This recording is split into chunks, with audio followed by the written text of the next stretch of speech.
मैं 22 साल की उम्र में ही विधवा हो गई थी। इसी का फायदा मेरा देवर मुझसे उठाने लगा था।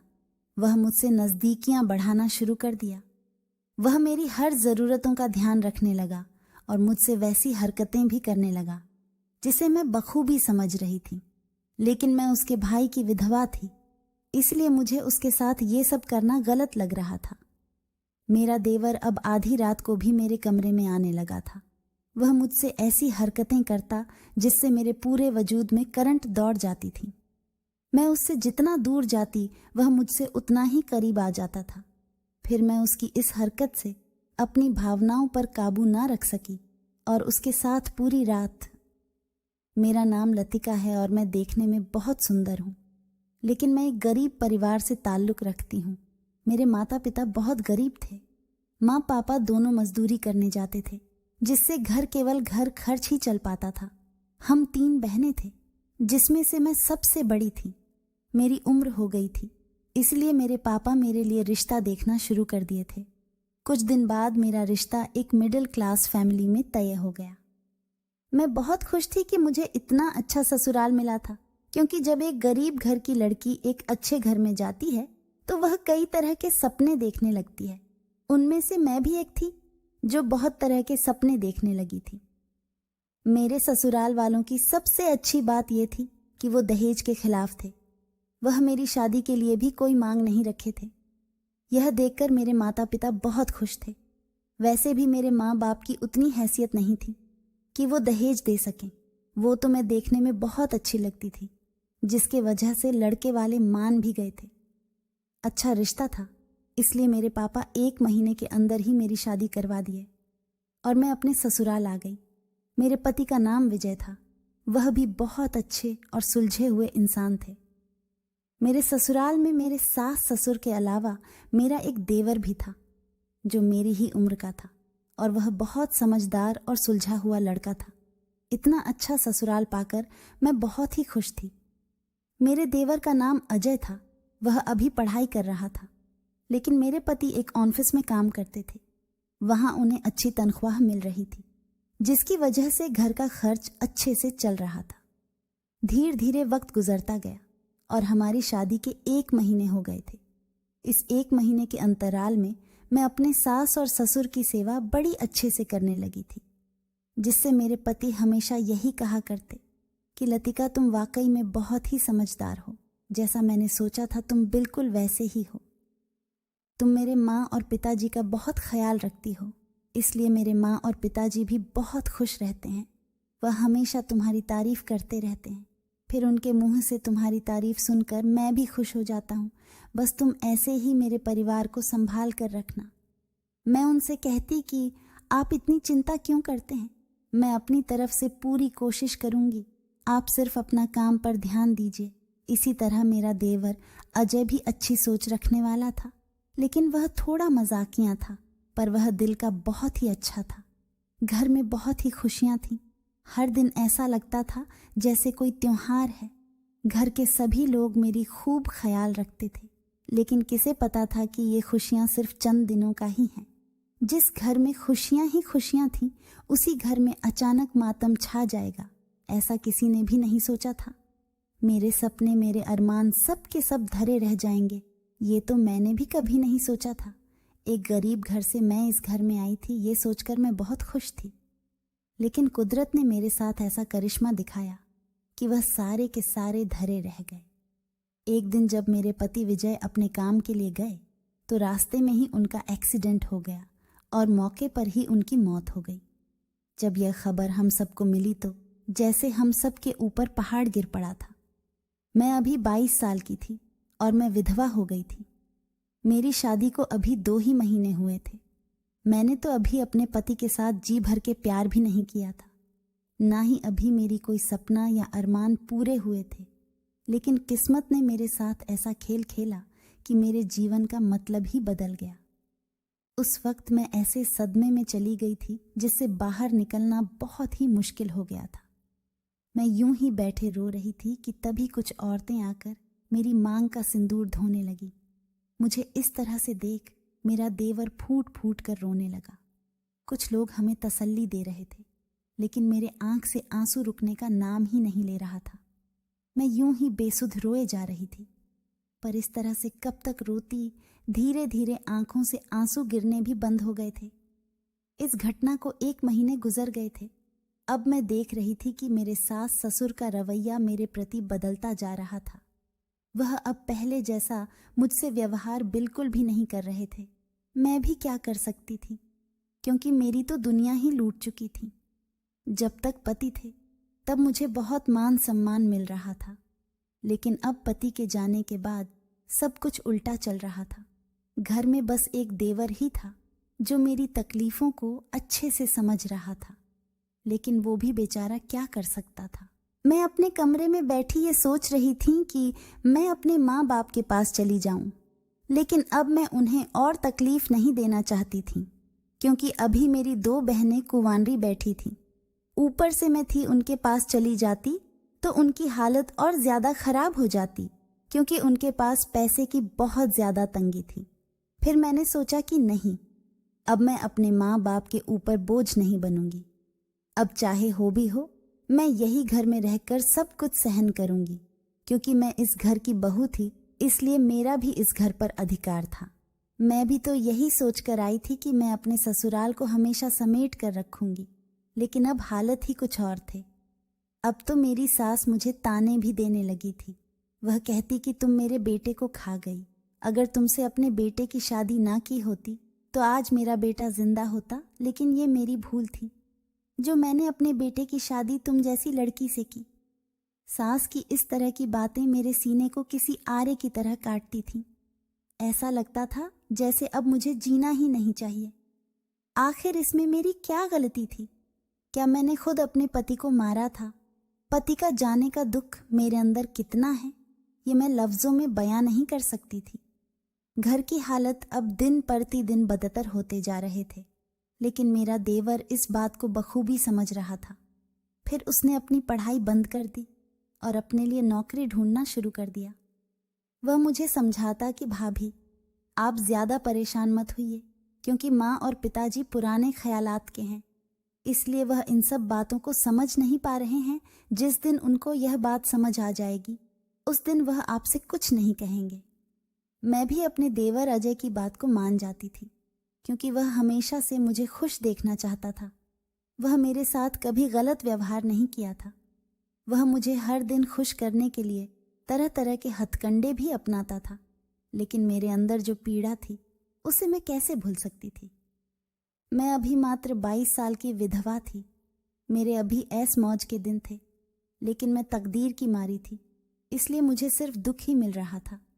मुझसे अब एक नौकरानी की तरह घर का काम कराया जा रहा था, जिससे मेरी हालत और भी ज़्यादा खराब होती जा रही थी। कुछ ही दिन के बाद मेरे देवर को एक ऑफिस में काम मिल गया और वह काम पर जाने लगा था। वह रोज़ सुबह जाता और शाम को ही वापस आता था। जब आता तो किसी से कुछ नहीं बोलता, फिर सास ससुर के सोने के बाद मेरे कमरे में आ जाता था। कमरे में आने के बाद वह मुझसे बातें करने लगता। वह मेरे लिए चोरी छिपे कुछ ना कुछ खाने की चीज़ें लेकर आता। मैं उसे कहती कि अजय, तुम मेरे लिए यह सब मत लाया करो, कहीं माँ जी को पता चल जाएगी तो वह हमारे बारे में गलत सोचेगी।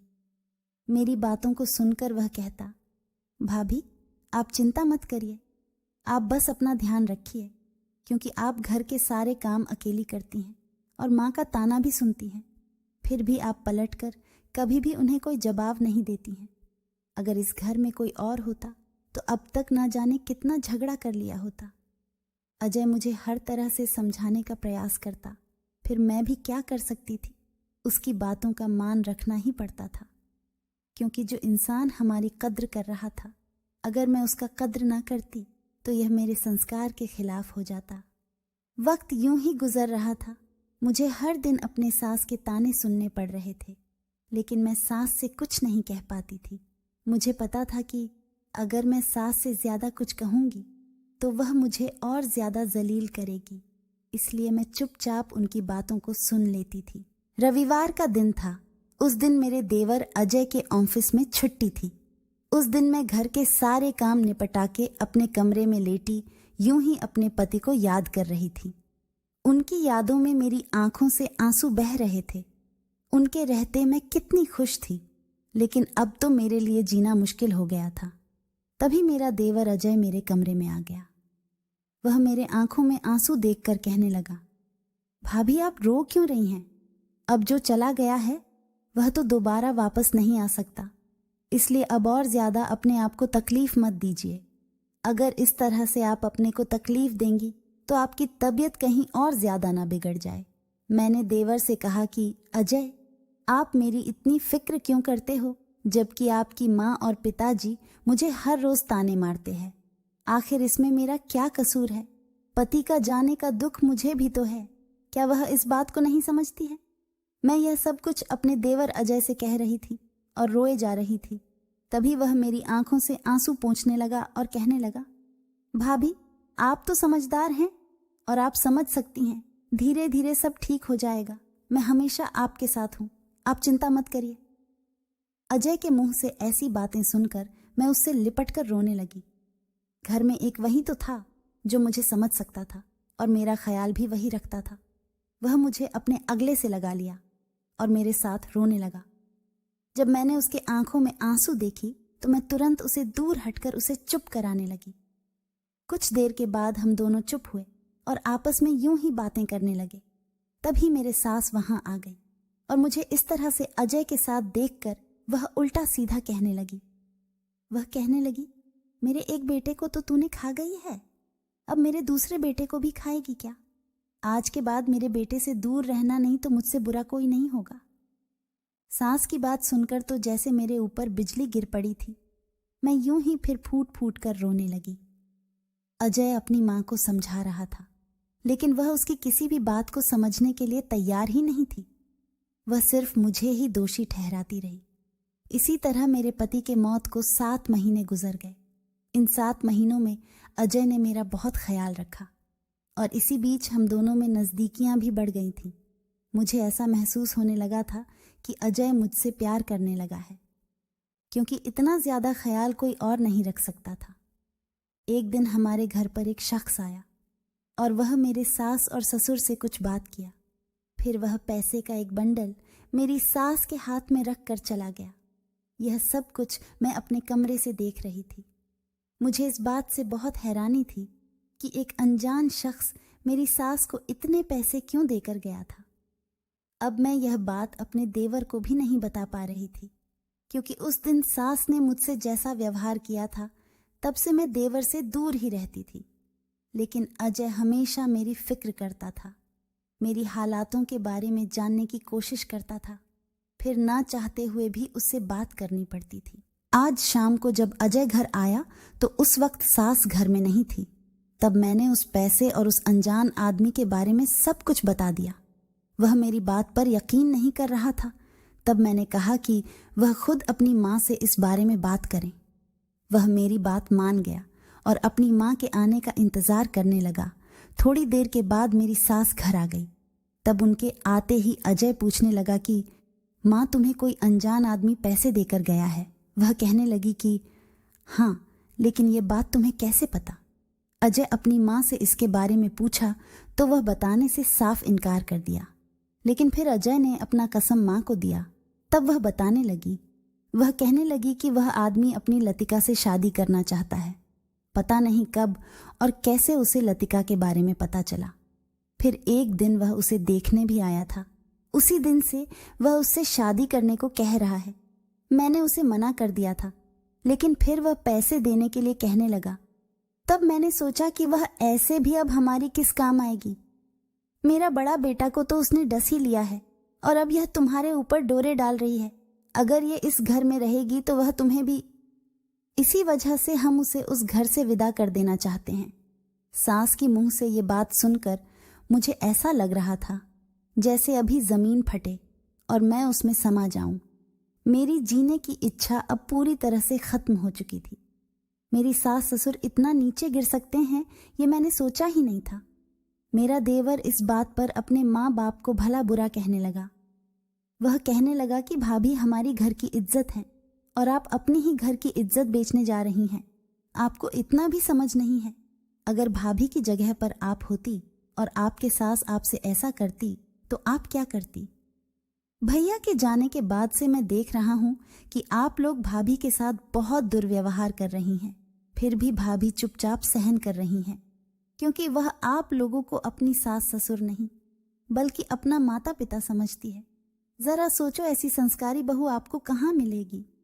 अरे वो तो किस्मत का खेल था कि भैया अब इस दुनिया में नहीं है। इसमें भाभी का क्या दोष? आप लोग क्या समझती हैं?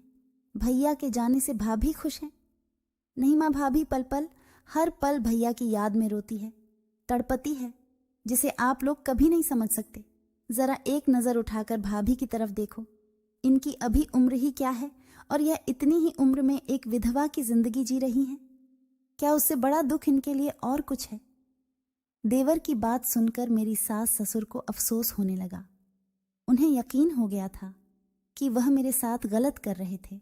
वह मुझसे माफी मांगने लगे, लेकिन मैं उतनी निर्दयी नहीं थी कि मैं माफ ना करती।